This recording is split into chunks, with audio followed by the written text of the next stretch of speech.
ദൈവം മോശയോട് കൽപ്പിച്ചത് എന്തെന്നാൽ നിങ്ങൾ തിരിഞ്ഞ്. ദൈവം തിരിയാൻ പറയുമ്പോൾ തിരിയാൻ തയ്യാറാകുന്നതാണ് വഴിത്തിരിവ്. ദൈവം മോശയോട് പറയുന്നു, മോശേ ജനത്തോട് പറ, തിരിയാൻ പറ, ഈ റൂട്ടല്ല, തിരിയാൻ പറ. മോശ ആദ്യം തിരിഞ്ഞു. മോശ എങ്ങനെ തിരിയുന്നോ കൂടെ നിൽക്കുന്നവർ അങ്ങനെ തിരിയും. മോശ തിരിയാൻ പറഞ്ഞു, മോശ തിരിഞ്ഞു. എന്നിട്ട് ദൈവം പറഞ്ഞു, ഈ മിഗ്ദോൽ കടലിന്റെ സൈഡിൽ കൂടെ വഴിയെടുത്തോളാൻ പറഞ്ഞു. നിങ്ങളൊന്ന് ഓർത്ത് നോക്കി, ഇത്രയും നാളും മിണ്ടാതിരുന്ന ദൈവം, ഒരു വഴിയും പറഞ്ഞു കൊടുക്കാതിരുന്ന ദൈവം വഴി പറയാൻ വന്നു. ദൈവം പറഞ്ഞ വഴി അവരെടുത്തു. ദൈവം പറഞ്ഞ വഴിയിലേക്ക് അവര് തിരിഞ്ഞു. പക്ഷേ ദൈവം പറഞ്ഞ വഴിയിലായിരുന്നു ചെങ്കടൽ. കാരണം ദൈവം പറഞ്ഞ വഴിയിലാണ് പ്രതിസന്ധി. ദൈവം പറഞ്ഞ വഴിയിലാണ് ചെങ്കടൽ. ദൈവം പറഞ്ഞ വഴിയിലാണ് മുന്നോട്ട് പോകാൻ പറ്റാത്ത അവസ്ഥ. സ്തോത്രം.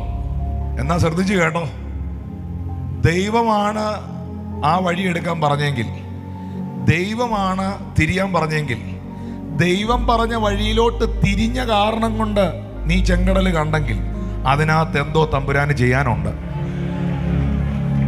ദൈവം പറഞ്ഞ വഴിയിലേക്ക് ഇവർ തിരിഞ്ഞു.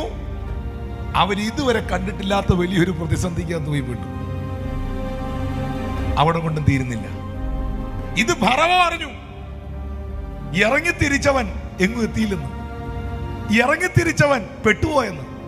ഫറവോ പറഞ്ഞു, ഞാൻ അവരെ പിന്തുടരും, ഞാൻ അവരെ പിടിക്കും. ഇനി നിങ്ങൾ ഈ ചിത്രം ഒന്ന് മനസ്സിൽ കാണണം, എന്നാലേ ഈ വഴി എന്നാന്ന് മനസ്സിലാകൂ. ദൈവം എടുക്കാൻ പറഞ്ഞ വഴി. മുമ്പിൽ നിൽക്കുന്ന ചെങ്കടൽ കുറെ ആളുകൾ കാണും, പുറകിലത്തെ ഫറവോനെ സൈന്യത്തെയും വേറെ കുറെ ആളുകൾ കാണും. എന്നാൽ ഇത് സംവിധാനം ചെയ്തവൻ മുകളിൽ നിന്ന് ഇത് മുഴുവൻ കാണുകയാണ്. ഇസ്രായേലെ കഴുകൻ ചുറ്റിപ്പറന്ന് കാക്കുന്നത് പോലെ ഞാൻ നിന്നെ കാത്തില്ലയോ എന്ന് തമ്പുരാൻ ചോദിച്ചില്ലേ? ഒരു ഡ്രോൺ ക്യാമറ കൊണ്ട് ഇത് മുഴുവൻ ഷൂട്ട് ചെയ്തതുപോലെ ഇത് ഓർഗനൈസ് ചെയ്തവൻ മുകളിൽ നിന്ന് മുഴുവൻ കാണുകയാണ്.